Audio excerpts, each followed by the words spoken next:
So, yun guys, no? Welcome back sa channel natin.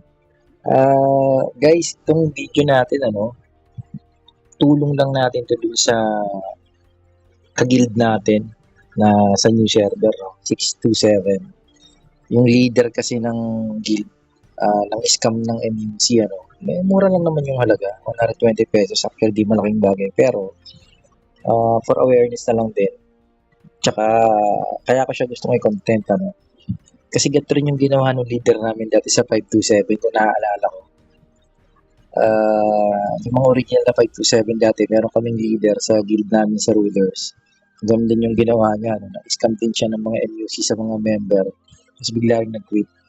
So, ang natin dito guys, ang pinaka-catch natin, hindi porke leader nyo yung leader ng guild, huwag kayong magtitiwala magbenta o bumili ng MUC, Kasi mostly talaga, pag baging server, marami talagang ganon, scammer.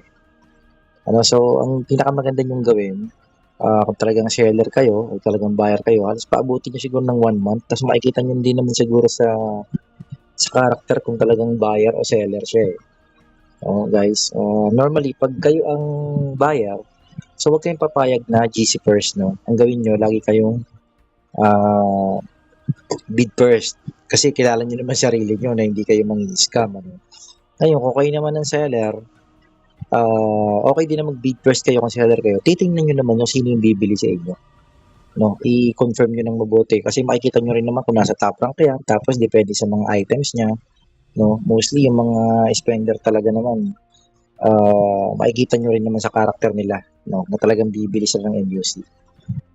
So yun guys, tulungan natin to si tropa natin dito sa 627, Kaguild natin to. So na-scam sila ng leader, Ang pangalan ng leader namin dito ay i-confirm natin, Ang pangalan ng leader dito ay CHDG22. Tapos meron siyang design sa harap. Dark Lord siya. Ang level niya currently is 207, So, dinideny niya yun. Actually, gumagawa siya ng paraan para hindi siya mahuli. Pero, catch na kasi natin to. Saka para malaman din ng mga kaguild natin, na scammer tong leader ng Havoc. Ang pangalan ng guild Havoc. Tapos, ang current leader niya ngayon is yung CHDG22. So, scammer to guys. Legit na scammer to. Nasa akin yung screenshot. Pakita natin. Teka. Ito yung screenshot na pinadala sa atin. Ayan guys. Ayan yung screenshot na pinadala sa atin na susumbong sa atin. Actually, humingi siya ng tulong na i-content natin to for awareness. So ayan guys, legit. Paano ba? Ayan guys. So ayan yung screenshot niya. Havoc leader. 207 yung level. DL siya. Ayan. Scammer siya guys. So, yun siya. Okay? So, yun. Para pakita nyo legit, meron tayong screenshot. So, yun lang guys, para at susunod, hindi na kayo nai-scam. Huwag kayo masyado magtitiwala porque leader ng guild, lalo pag mga bago pa lang yung server.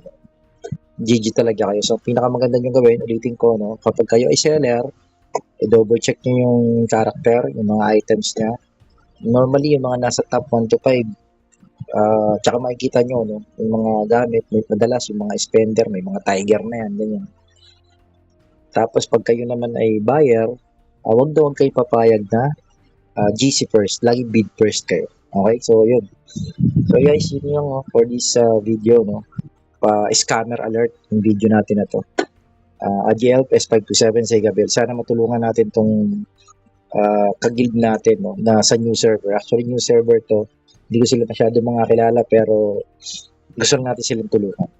Okay, so out tayo guys, Zagabel S527 627. Out tayo guys, out.